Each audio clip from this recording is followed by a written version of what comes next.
Doing lectures here. I've done several lectures here about film music, and this particular one is focused actually on the use of classical music in film. And I'm not talking about biopics. I mean, if you go and see a biopic about Beethoven, of course you're going to hear Beethoven's music. Yeah. I'm talking about something much more interesting, which is using Beethoven's music without his permission. So there are directors that use classical music in a very considered way.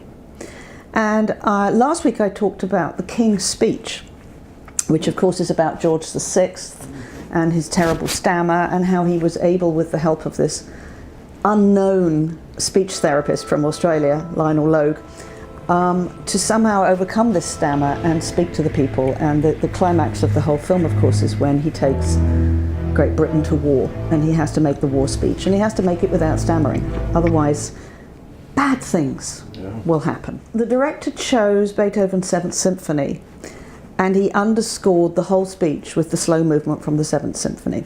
And the Seventh Symphony is bleak and powerful and rich and intense, and is perfect because it starts hesitantly. And as the king warms up, the movement from Beethoven's symphony warms up, and it's very, very carefully planned. The music behind is extraordinarily powerful.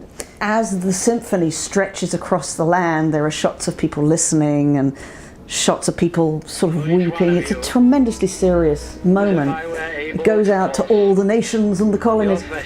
And the moment is very, very successful. It's successful historically for George VI, but it's also a very successful moment in film.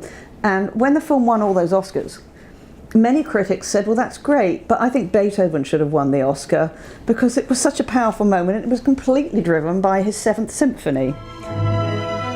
If one and all we keep resolutely faithful to it, then, with God's help, we shall prevail.